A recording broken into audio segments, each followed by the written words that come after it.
금요일에 난 세상을 본다.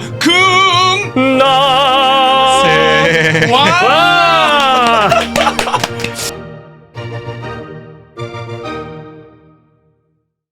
자, 이제 오늘도 우리 금난새 여러분들과 함께 출발해 보도록 할 텐데요. 오늘 보지 못한 얼굴이 또 한 분 있거든요. 먼저 그분부터 만나보고 들어가 보도록 하겠습니다. 어서 오시고요. 네, 안녕하십니까. 간단하게 소개 한번 부탁드려도 됩니까? 네, 안녕하십니까. 저는 오늘 스페어 타이어 역할로서 2주간 함께하고 금방 또 버려질 그런 오세혁이라고 하고요. 연합뉴스TV에서 아침 뉴스를 진행하고 있습니다. 반갑습니다. 스페어 타이어로 미쉐린 타이어가 와버리면은 이거 뭐. 아닙니다. 깜짝 놀랐는데요. 금방 또 명품 타이어 이제 명프로님께서 또 돌아오실 거기 때문에 좀 부담이 좀 돼요. 사실 모니터 해봤는데 워낙 또 잘하시고 또 매니저님도 말할 것도 없고 그래서 좀 부담감이 있지만 그냥 1인분 적당히 하고 돌아가야겠다 그런 마음가짐으로 부담 없이 왔습니다. 좋습니다. 네. 일단 목소리 굉장히 부드럽고요. 성시경 느낌 나고 얼굴 잘생겼고 아닙니다. 그럼으로써 이제 저는 굉장히 지금 자존감이 내려가고 있는 상황인데요. 명민준 씨가 오늘에서 좀 느껴지네요. 명민준이 못생겼구나. 제가 같이 있으면서 좀 힘을 많이 받았는데 오늘 굉장히 자존감이 아닙니다. 어쨌든 우리 명민준 씨의 빈자리를 네. 가득 또 채워주시기 바라면서 1인분만 더도 말고 덜도 말고 1인분만 딱 채우겠습니다. 사실 잘하시면 또 바꿀 수도 있어요. 이건 이제 비밀입니다, 여러분. 우리끼리만 명민준 씨 못 보게 할 테니 비밀. 자, 그리고 오늘도 함께해 주실 우리 86번가 정광호 대표님 어서 오세요. 안녕하세요. 네. 어떻게 지내셨사옵니까, 매니저님? 뭐 똑같이 지냈습니다. 똑같이. 네. 오늘은 좀 저희 방송 전에 스케줄이 어떻게 되셨나요? 집에 있다 왔습니다. 집에 편하게 시나옵니다. 하지만 여러분들 집에 계시면서 뭘 하시겠어요? 우리 금난새에서 어떤 이야기를 또 나눠주실지 하루 종일 고민하시는 겁니다. 맞죠? 네, 그렇습니다. 맞습니다. 강요 아닙니다. 자, 그러면 오늘도 이번 주에 또 어떤 일이 있었고 이를 통해서 우리가 다음 주에 어떤 또 예측을 하고 어떤 대비를 할 수 있을지 본격적으로 금난새 출발해 보도록 할 텐데요. 오늘 미쉐린 타이어께서 준비해 주신 굉장히 깔끔한 또 주제가 있사옵니다. 과연 어떤 주제일지 본격적으로 첫 번째 주제 뮤직 스타트.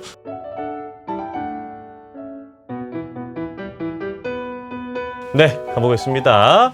자, 지난 주말에 아주 우리나라에 중요한 일이 있었습니다. 관련해서 준비를 해봤는데요. 한번 보도록 하겠습니다. 과연? 자, 요거 보겠습니다. 자, 윤석열 대통령과 조 바이든 미국 대통령 지난주 한미 정상회담이 있었죠. 자, 그런데 여기 둘 다 뭘 적고 있습니다. 네. 박수환 씨는 이 동그란 판이 뭔지 좀 아시겠나요? 동그란 판이요. 저 피자 자르는 거 갖고 온 거 아닌가요? 뭐죠? 피자 도우를 만들 수 있는 그런 판. 잘 모르실 수 있겠지만 바이든 대통령이 우리나라를 찾자마자 바로 찾은 곳, 이곳 바로 삼성 반도체 공장이었습니다. 그렇죠. 이제 굉장히 이례적이었다고 해요. 그러니까 다른 어떤 군사적인 안보적인 측면에서 그런 곳에 가는 것이 아니라 바로 이 삼성 반도체 공장을 찾았다. 특히나 이재용 삼성전자 부회장이 각자 돌아다니면서 안내도 하고 직접. 그런 역할을 영어도 쓰면서 보게 됐죠. 이 웨이퍼 사실 저도 좀 부끄러운 얘기지만 웨이퍼. 뉴스를 준비하면서 좀 제대로 좀 알았지. 그전에는 뭐 반도체 뉴스 보면은 이렇게 막 접시들 옮기는 것처럼 막 기계들이 옮기고 있고 이게 반도체라는데 이게 뭘까? 저는 구내 식당인 줄 알았어요. 접시를 알고. 식사하시나 했습니다. 뭐 실제로 닦기도 하고요. 그래서 궁금해가지고 좀 찾아봤습니다. 사실 제가 또 전공이 미대입니다. 미대? 이거 이제 어필 들어오는데요. 미대 나온 남자. 그래서 그림으로서 좀 간단하게 좀 웨이퍼에 대해서 설명을 드리면 좋을 것 같아서. 자, 일단 이 웨이퍼 어원만 보면은 우리가 이제 자동차에서 먹으면 안 되는 대표적인 과자들 몇 개가 있을 것 같아요. 자동차에서 먹으면 안 되는 과자. 정답. 과자. 쿠쿠다스. 쿠쿠다스 바로 이제 싸움 납니다. 과자 부스러기 진짜 큰일 나죠. 네, 매니저님 또 먹으면 안 되는 거 뭐 있을까요? 그냥 과자를 먹으면 안 될 거야. 과자 자체가 큰일이에요. 과자 안 된다. 여자친구면 와이프면 안 된다. 먹어도 안 된다. 안 됩니다. 이 반도체를 만들 때 이 그림, 회로 이런 걸 그릴 때 그 그림을 그린다고 생각하면은 그 도화지다. 도화지다라고 생각하시면 되겠습니다. 도화지. 네, 이게 실리콘으로 만들어지는데요. 이 모래에서 추출한 실리콘들을 모아서 녹입니다. 녹이면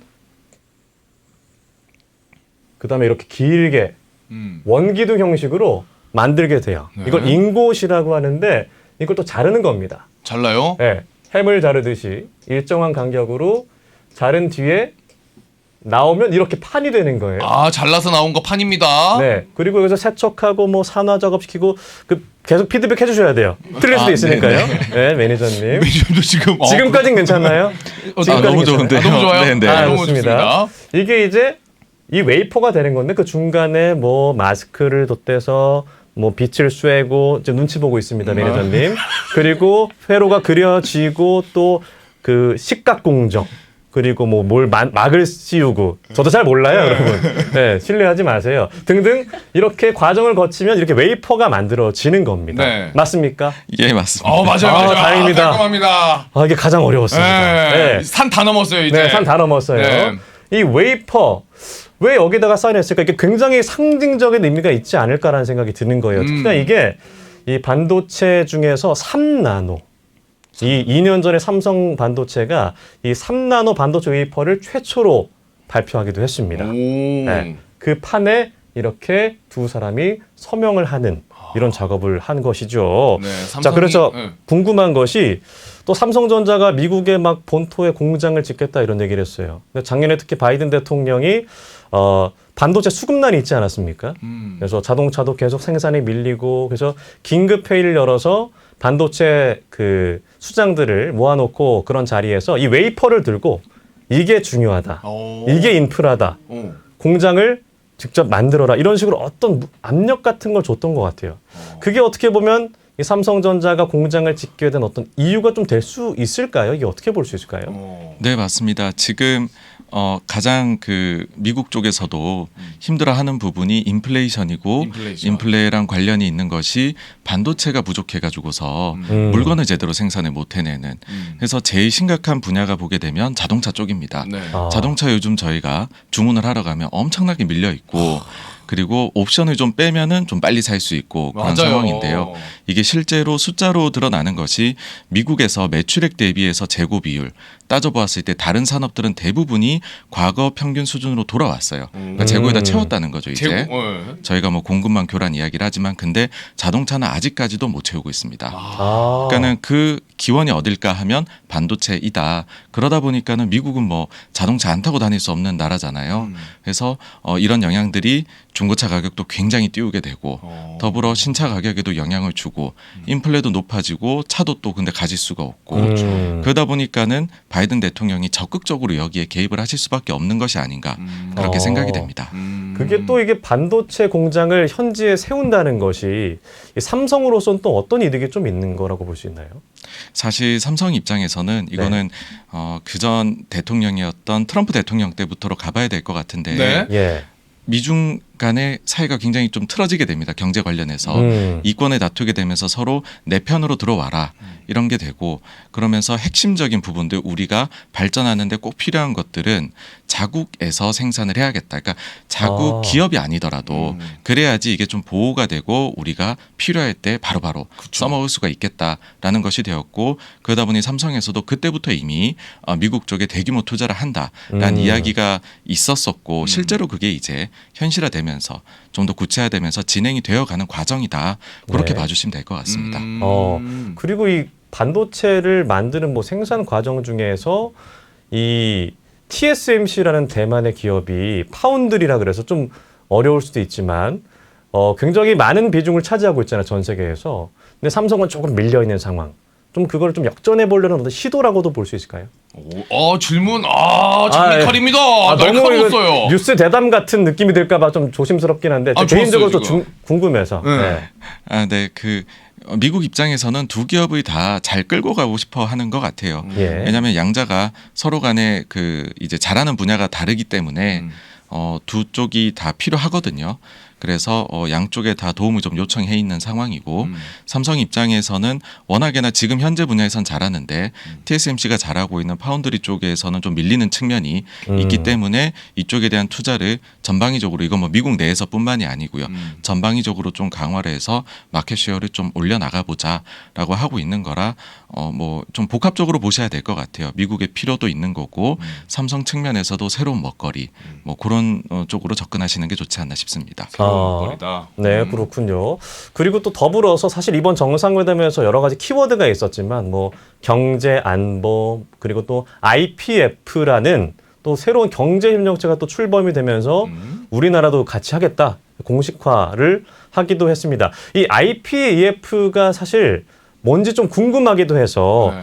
근데 요즘에 언론에 많이 나오는데 좀 제대로 명확하게 쉽게 설명해 주는 데가 좀 사실 없는 것 같아요. 그래서 그 지휘자님께 총지휘자님께 제가 좀 쉽게 설명 어려우면 어쩔 수 없고요. 좀 네. 부탁을 드려보겠습니다. 매니저님 동요로 지휘해 주세요. 이 설명을 그럼요. 동요 수준으로. 네, 성악, 클래식 동요로 말고. 갑니다. 네, 예, 동요로 예. 갑니다 오늘은. 사실 요즘 아기 때문에 동요를 워낙 많이 동요 많이.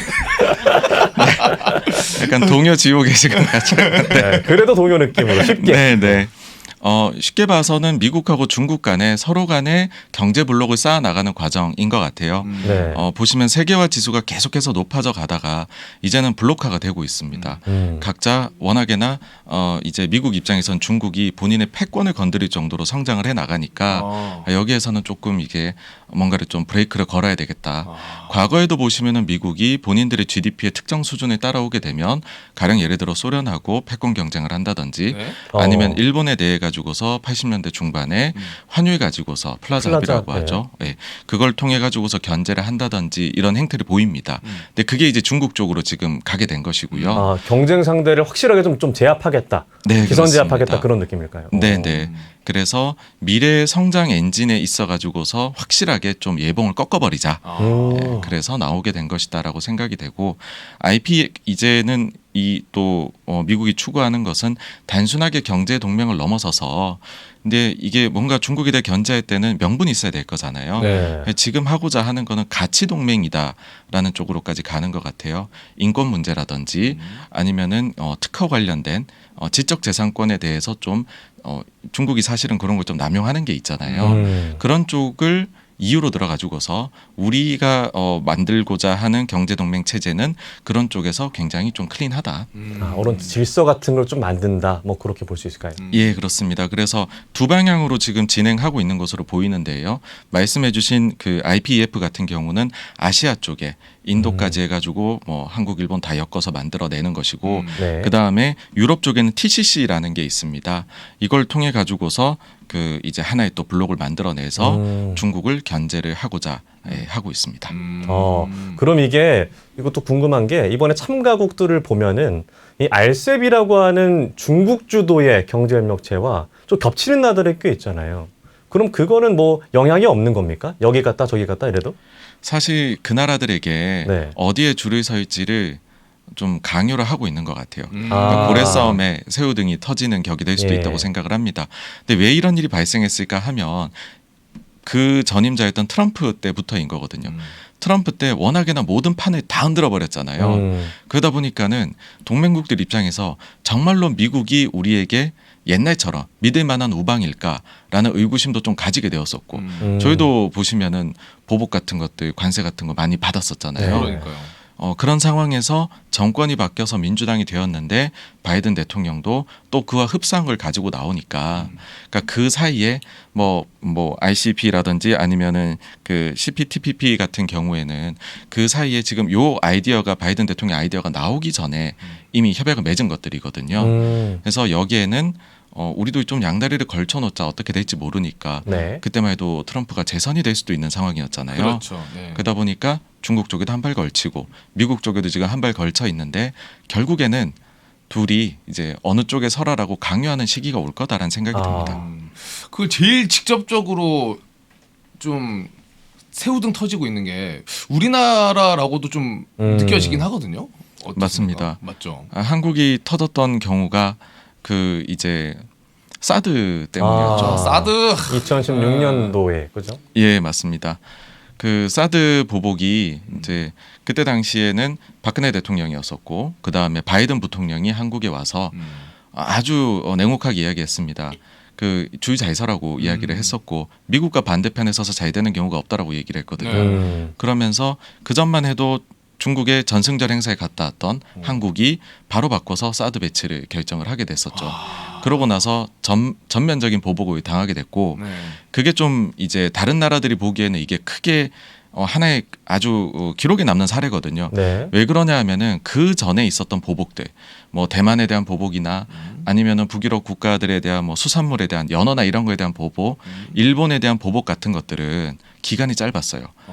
길어봤자 2년 정도였었거든요. 그랬는데 한알령은 생각해 보시면 아직까지 다 풀리질 않았어요. 맞아요. 그건 맞아요. 끝나진 않은 건가요? 예, 예. 오. 그냥 그 사이에 무슨 일이 있었냐라고 보면 시진핑 주석의 권한이 굉장히 세졌습니다. 그러니까 예전에는 그 국가 주석이 된다고 하더라도 이제 마오쩌둥 이후에서는 군사력까지도 다 가지는 경우가 없었는데 네. 그런 모든 권력들이 다 가지게 되었고 그리고 뭐 이름을 다 나열하기도 힘들 정도로 본인의 경쟁자가 되는 사람들이 다들 여러 가지들의 이유로 내쳐졌었고 네. 절대 권력을 공고히 했었거든요. 올해 10월이면 이제 또 3년인까지도 노리고 있는 상황이잖아요. 네.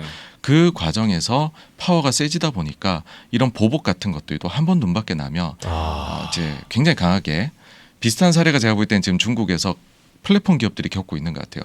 처음에 플랫폼 기업들에 대한 조치가 제가 딱 나왔을 때 했던 지인들한테 했던 얘기가 네. 이거 생각보다 오래 갈 수 있다. 우리 한알령 당해봤지 않느냐. 우리가 당해봐서 아는데 저거 굉장히 길 수 있다. 왜냐하면 중국이 체력이 되게 올라갔고 그 다음에 지도자가 좀 이제 더 파워가 세졌기 때문에 본인에게 대적하는 거를 용납을 안 할 가능성이 있다이고 돌고 돌아와서 말씀드리자면 지금 여러 가지 경제 협력체들 블록을 쌓고 있는 그쪽에도 영향을 결국은 주지 않을까 그렇게 생각을 합니다. 그럼 이제 저는 또 하나 궁금한 게 어쨌든 우리가 이 IPEF에 같이 함께하기로 했잖아요. 그럼 중국 입장에서는 지금 이거를 지켜보면서 당연히 기분 나쁠 수밖에 없을 것 같은데 그거에 따라서 우리한테 약간의 그런 이제 서운한 중국 입장에서 한국 얘네 봐라 라는 서운한 감정이 쌓일 수밖에 없는 건 팩트인가요? 좀?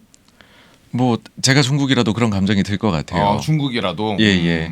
그러니까 중국이 보기에는 우리가 한국 물건을 가장 많이 사주는 나라인데 우리가 경제 보복을 하게 되었을 때 중국이 한국이 과연 대항할 수 있을까라는 생각이 있을 거거든요. 네. 그런데 한국의 입장에서 봤었을 때에는 이미 사실 중국이 필수적으로 사가는 물품들을 제외하고는 거의 다 막혀 있는 상황이 아닌가라는 생각이 첫째 들고요. 뭐 가령 우리 소비재나 이런 것들도 중국에서 대부분이 인기를 잃었습니다. 자동차도 잘 안 팔리고 있고 제일 많이 사가는 거는 반도체거든요. 근데 그건 필요하니까 중국에서. 그리고 두 번째는 중국의 영향을 우리가 너무 과대평가는 하지 말자는 생각도 한국에서 몇 년 사이에 가지게 된 것 같아요. 그러니까 중국도 우리 물건을 사가지고 가서 가공해서 또 뭐 유럽이나 미국 같은 데 파는 어떻게 보면 중개무역을 중간에서 만들어서 하는 거니까 결국에는 최종 소비처에서 발주가 나오는 거에 따라서 우리 걸 사가는 거지. 중국이 우리 거를 무작정 이렇게 많이 사가주는 구조는 글로벌 협업 구조상 아닌 것 같다. 그래서 중국이 만약에 우리 걸 정말 안 사가면 중국도 문제가 생기지 않을까라는 생각이 들게 된 것 같아요. 그러면은 이제 그거 말씀해 주신 거 들어보면은 무조건적인 중국이 또 바로 보복해가지고 이것저것 다 막아버리고 안 사가면 어떡하나 이런 불안감 조금 덜 가져도 되는 거네요. 그런 현실적인 문제가 있다 보니까. 네, 그렇습니다. 그리고 오히려 만약에 중국이 뭐 그런 생각을 할 수도 있겠다는 뭐 저도 이제 가능성 매우 낮지만 네. 그런 상상도 해보는 것이 예전에 보시면은 미국하고 소련이 아주 경쟁을 할 때 일부 지역에서는 그러니까 일부 분야에서는 선의의 경쟁을 좀 했었어요. 우리가 더 나아. 뭐 예를 들어서 뭐 달나라에 보낸 우주 개발이라든지 과학이 많이 발전하게 된. 예. 그래서 주변국들에 있어 가지고서 무조건적으로 힘으로만 누르려고 하지 않고 당근책을 좀 제시를 하면서 양쪽 경제 블록에 다 발걸치고 있는 국가들한테 이쪽으로 들어오는 게 더 이득이다라는 식으로 오히려 인센티브를 만약에 제공하는 구조로 가게 되면 사실 저희 입장에서는 전혀 기대를 하지 않았는데 플러스 요인이 생기는 거니까 좀 그런 것들이 나온다면 뭐 개인적으로는 좋을 것 같아요. 개인적으로. 그리고 지금 사진을 가져와 주셨지만은 삼성 반도체 공장 갔죠. 또 현대에도 갔죠. 요 두 가지 그리고 미리 바이든이 오기 전에도 이제 기사들이 계속 나왔었잖아요. 그래서 예스 호재다 호쟁 구만전자 가주왕 저는 집에서 이러고 있었거든요. 근데 현실은 또 그게 아니더라고요. 그러니까 바이든 대통령이 어떤 선물을 가지고 올지 굉장히 집중을 또 많이 했던 것 같은데 사실상 그런 시각도 있더라고요. 바이든이 선물을 가지고 온 게 아니라 와서 선물을 받고 갔다. 네네. 그런 시각도 있는 것 같던데 매니저님 보시기엔 어떻습니까? 그냥 선물만 받고 딱 가버린 듯한 느낌도 있긴 있거든요, 사실. 그러니까 분명히 그 기대들이 좀 있으셨어요. 그래서 수혜주를 찾자라는 것도 있었는데 현실적으로 봤었을 때 이런 수장들끼리의 대화에서 아주 강론까지는 나오진 않습니다. 그러니까 큰 틀에서 그냥 아주 큰 것만 이야기하고 이제 그 기대하시는 바는 그 뒤에 나오게 되겠죠. 시차를 두고서요. 그래서 제가 볼 때는 그 기대감을 한껏 가졌다가 이게 좀 꺾여 내려갔었을 때 즈음에 그때 가서 좀 구체적인 것들이 또 좀 나오지 않을까라고 생각하고요. 바이든 대통령이 선물을 받아갔다 하는데 저도 전적으로 동감을 하고 아주 원색적으로 보여주신 것 같아요. 가장 많이 투자할 두 기업만 만나고 가셨잖아요. 그러니까 와가지고 삼성, 현대. 예. 투자 다 받고 갔어. 공장의 약속도 다 받았잖아요. 공장 짓겠다. 그러니까요. 현대는 이제 금액도 2배로 올리고 그러니까요. 다 얘기가 됐었겠죠. 예. 바이든 뭐 아이스크림이라도 하나 사주고 가든지 뭐 바꾸만 가서 뭐야 어디 조씨예요 조씨. 감은 좀 따져봐야겠어. 수양조씨? 예. 자 이렇게 또 이야기 나눠봤습니다. 바이든이 그 선물만 받아서 갔다. 굉장히 좀 서운합니다. 사실 이제 저 같은 주린이들은 온다는 것 자체가 엄청난 영향을 끼칠 것처럼 기대를 많이 하거든요. 바이든 나 조만간 한번 찾아갑니다. 네? 자 이렇게 해서 또 마무리해보도록 하겠습니다. 네, 이렇게 오늘 첫 번째 주제 윤석열 바이든의 만남 이렇게 하던데 네. 이렇게 마무리해 보겠습니다.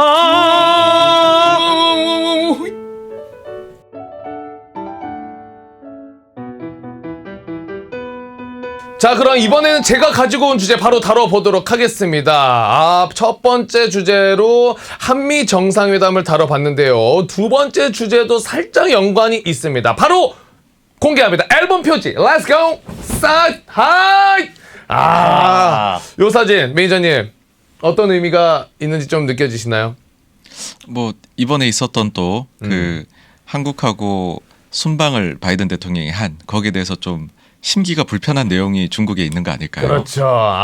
자, 저 보시면은 징핑 여기 딱 이렇게 있죠. 자, 표정이 굉장히 난감합니다. 너무 빨간색 얼굴로 치는데 괜찮을까요? 괜찮아요. 지금 기분 나쁘면 오라 그러죠. 그럼 온 김에 같이 방송 한번 하고요. 자, 이렇게 있고요. 그리고 여기에 이제 바이든이 약간 공격적인 느낌으로 얘기를 하죠. 언짢습니다. 바로 달래줍니다. 이렇게. 지금 바로 웃어주죠? 뭐 기분 나쁘려고 하면 웃어주고. 그래서 기분 좋아지면 다시 뱉어버리고. 또 그러면 또 웃어주고. 지금 현재 이런 상황이다라고 해서 준비를 해왔는데 자, 어떤 내용이냐. 바로 우리나라와 이제 정상회담을 갖고 나서 바이든 대통령 일본으로 넘어갑니다. 그리고 미일 정상회담을 갔는데요. 여기서 나온 이 바이든 대통령의 말이 굉장히 주목이 됐습니다. 첫 번째로 그래서 살펴볼 건 뭐가 있냐면 이제 대만 관련해서 발언한 게 굉장히 화제가 됐었는데요. 자, 기자회견에서 이런 질문이 있습니다.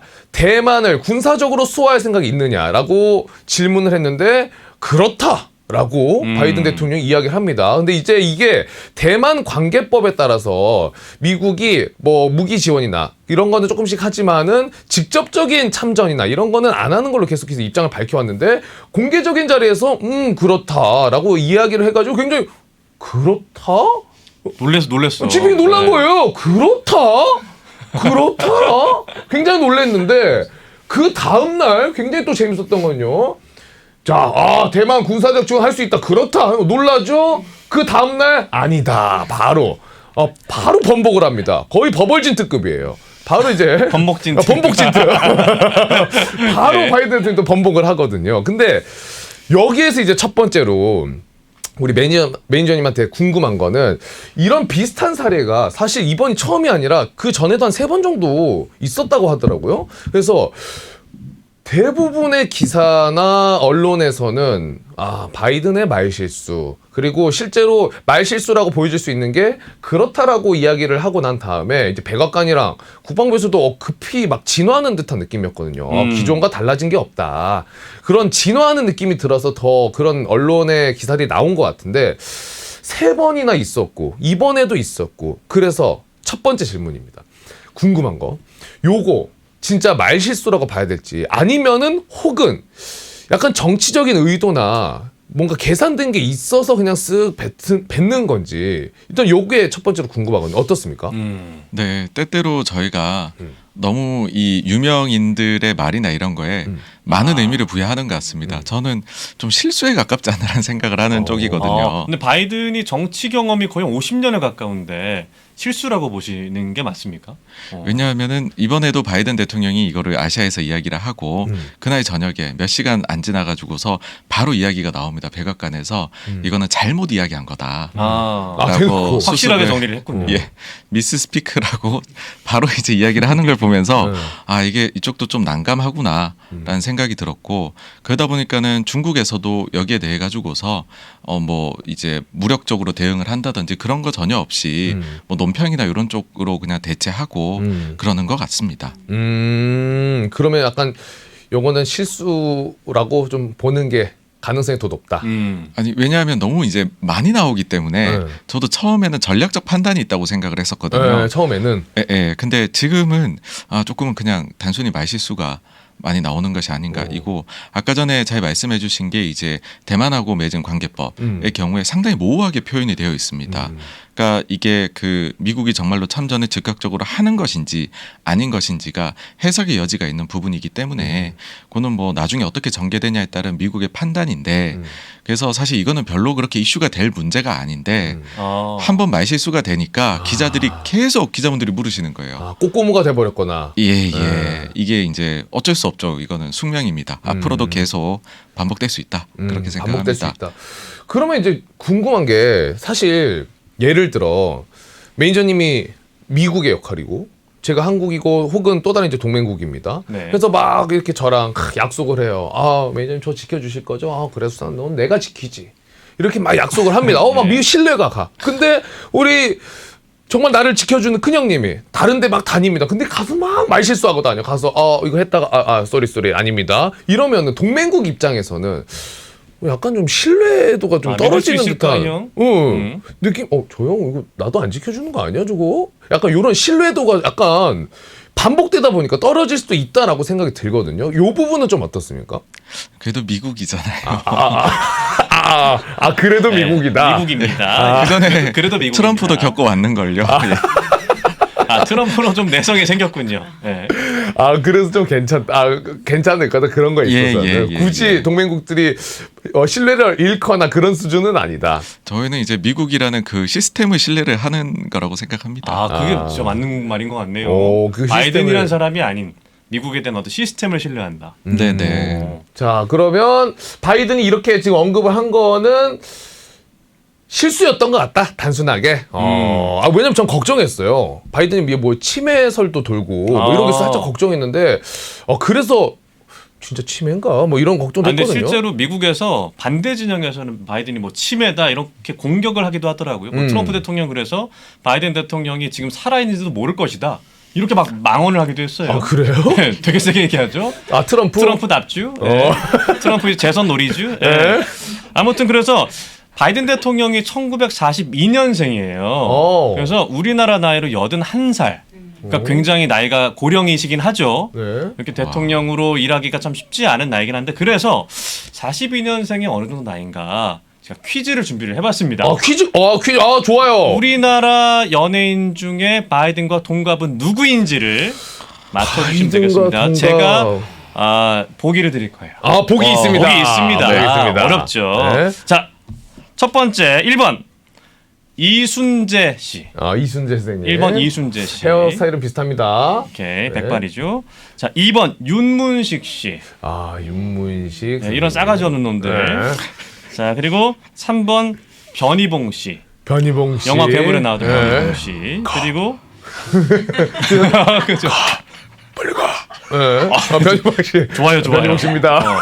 그리고 본인은 돌아가시는 아, 예. 영화에서. 자, 자, 그리고 4번 신구 씨입니다. 4번 신구 씨. 4조에 뵙겠습니다. 네, 신구 씨. 좋아요. 네.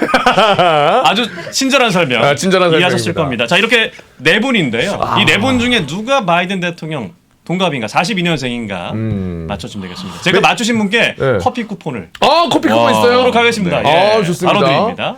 자, 매니저님 먼저 도전. 네, 시간 많이 안 드려요. 저는 1번. 1번. 예. 이순재 선생님. 네. 이순재 선생님 네, 고르셨어요. 네, 네. 오케이. 네. 저는 바이든. 조 바이든. 3번. 변희봉 씨. 3번. 변희봉 씨 변희봉 쌤. 가겠습니다. 뭐가 이미지가 성대모사 쓰려고 한 거 아니에요? 아니요. 조 바이든. 좋아요. 바이든 자, 정답은 정답은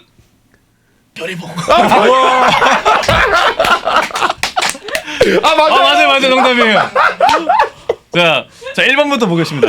이순재 선생님이 근데 꽤 나이가 있으시더라고요. 오. 35년생이세요. 동안이시구나 이순재 선생님이. 나이가 많으세요. 오. 자, 윤문식 씨가 아까워요. 43년생, 한 살 차이입니다. 43년생. 그리고 변희봉 선생님께서 42년생. 42년생. 동갑이시고. 또 4번의 신구 선생님이 36년생. 또 36년생. 고령이십니다. 이렇게 해서 제가 수산 씨에게 커피 쿠폰을 쏘겠습니다. 고맙습니다. 네. 그러면은 좀 정정한 편 아니에요, 바이든도? 그런 것 치고는 그렇죠. 네, 대통령이 업무를 맡는다는 것은 그렇죠. 그래도 어려운 일을 하고 있으니까. 네. 그리고 아무래도 대통령인데 건강검진 제일 철저하겠죠. 그렇지 않겠습니까? 그럼요. 건강을 제일 신경 쓰겠죠. 그럼요. 경호 차량 이번에 온 거 보세요. 막 어. 문짝이 막 20cm래요. 아, 폭탄도 안 터진대요. 다 필요 없습니다. 제 소나타가 더 잘 나가요. 네. 침수차가 더 잘 나갑니다. 그 무거워가지고 연비 많이 먹고요. 좋지 않습니다.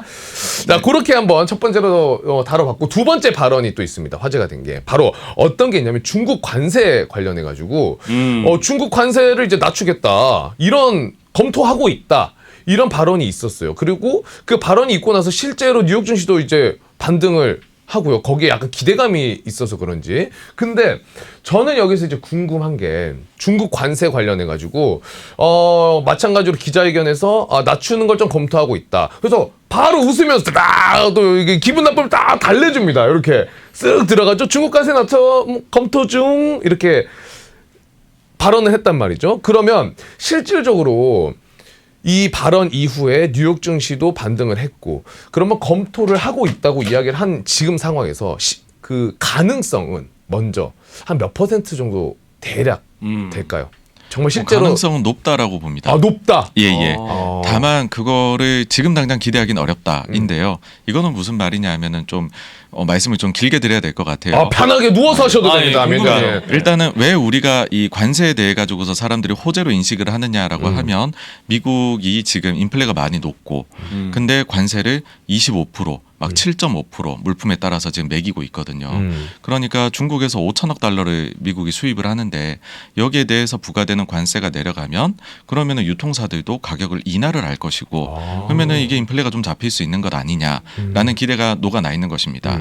그런데 제가 이제 이 기대를 좀 빨리 가지는 것은 위험하다. 그런 말씀을 드리는 이유는 일단 바이든 정부 자체가 그런 게 다 너무 느려요.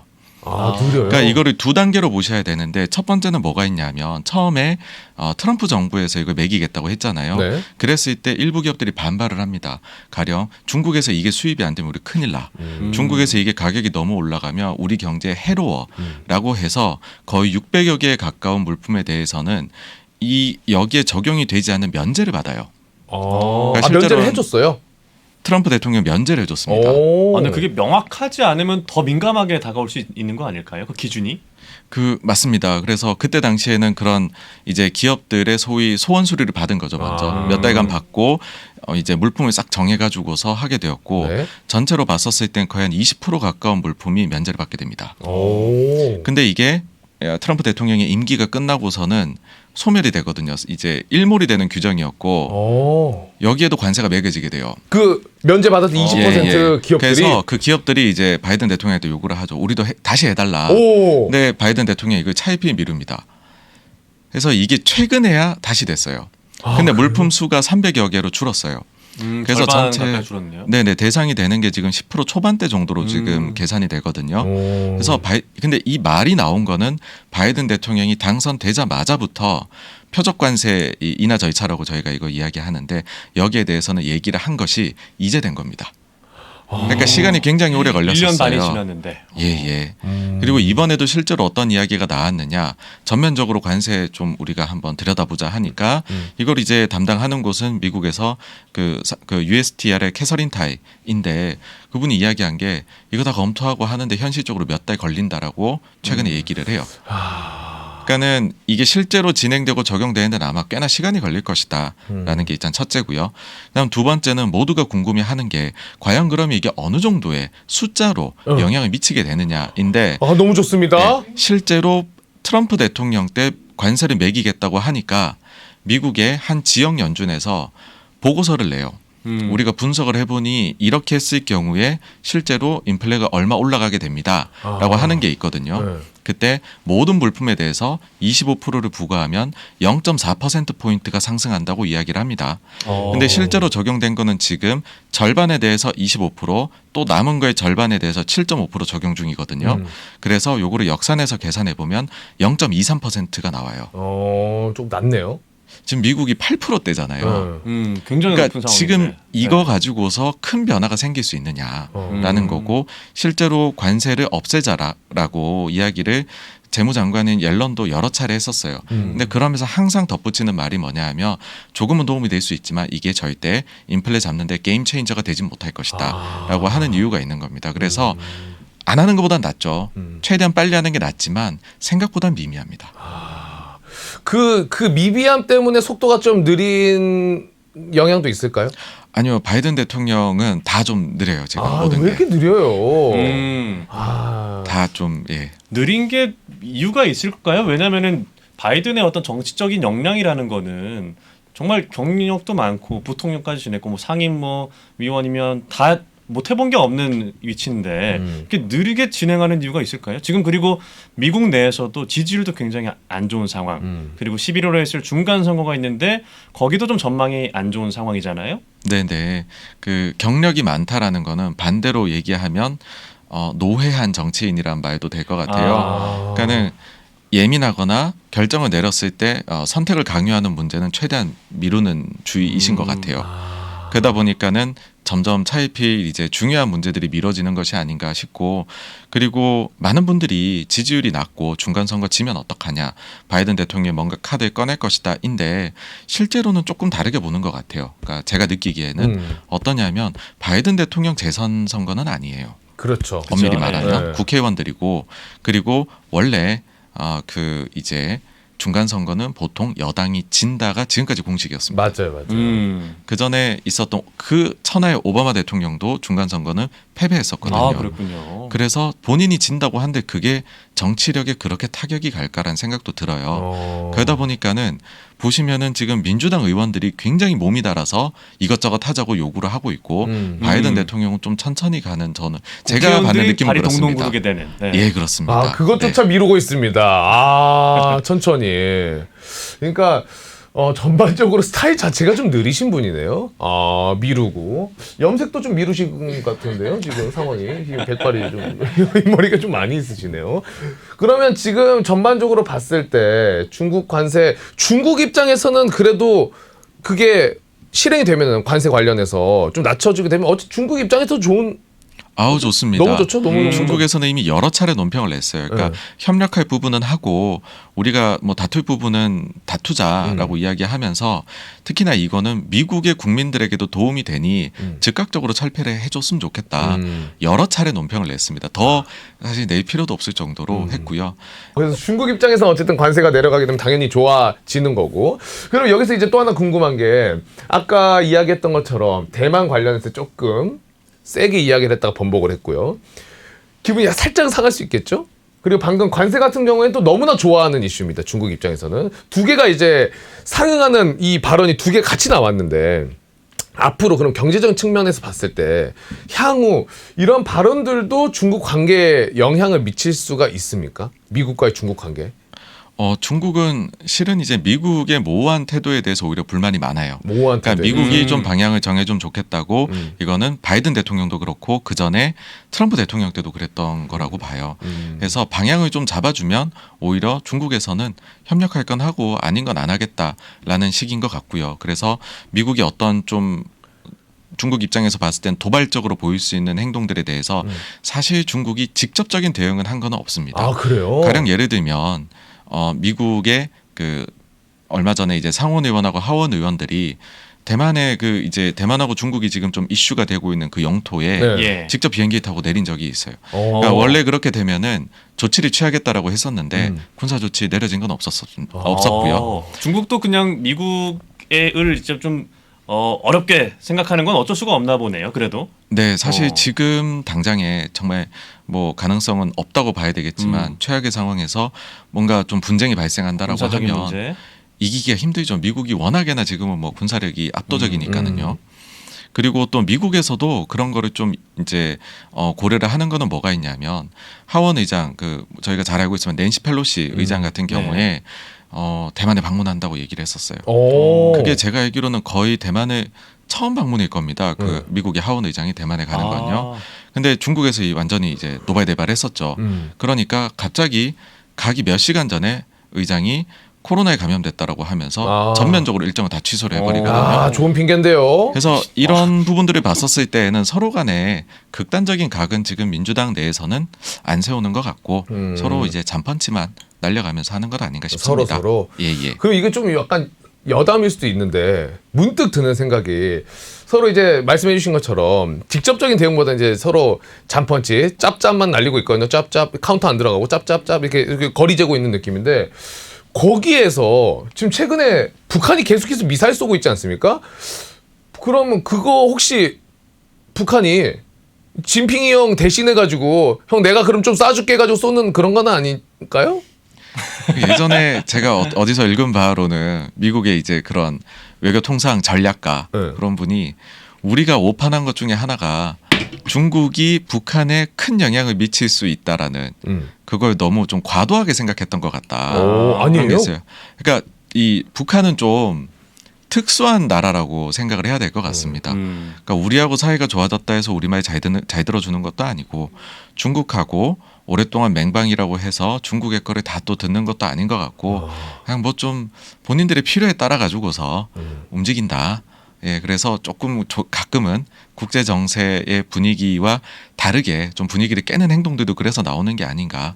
예, 그러니까 원팀으로 그렇게 치밀하게 움직인다는 생각은 들지가 않습니다. 중국과 북한도 원팀으로 치밀하진 않다. 예. 그러니까 예를 들면은 지금 다 같이 EDM 페스티벌에서 놀고 있는데 북한 혼자 갑자기 사물놀이패 와가지고 깽까리 치고 있다 뭐 이런 느낌으로 전혀 상관없는 어울리지 자기만의 못한다. 세상에서 어울리지 못하고 있다.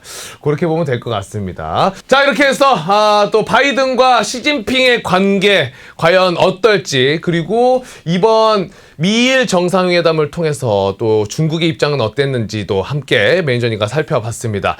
자 이렇게 해서 우리 금요일에 난 세상을 본다 금난세 오늘 저희가 가지고 온 두 가지 주제 모두 다뤄봤는데요. 일단 오늘 첫 번째 2주 차에서 첫 번째 알바 와주신 자 우리 미쉐린 타이어님 자, 힘든 방송이에요. 저에게는. 새혁주의자님 어떠셨어요? 그러니까 그동안 뉴스하면 이거를 좀 어렵게 사실 좀 어렵거든요 뉴스 진행할 때는. 근데 그래도 오늘 그 매니저님께서 쉽게 좀 풀어주시고 좀 예능적으로 또 성대모사도 해주시고 좀 재미있게 방송하고 가지 않나. 이렇게 저는 다음 주에 뵙고 또 어떻게 될지 모르겠습니다. 고맙습니다. 네, 자, 너무 감사드리고요. 매니저님도 어떻게 오늘도 괜찮으셨나요? 네, 아주 좋은 주제들로 지금 한창 제일 이슈니까는요. 네, 딱 잘 다루지 않았나 생각합니다. 잘 다루지 않았나 좋습니다. 저희는 다음 주에 또 가장 핫하고 또 재밌는 이슈들 가지고 우리 매니저님과 함께 찾아오도록 하겠습니다. 다음 주에 있을 연주에도 여러분들의 많은 참석을 부탁드리도록 하겠습니다. 그럼 저희는 다음 주에 인사드리겠습니다. 오늘도 마무리 금나세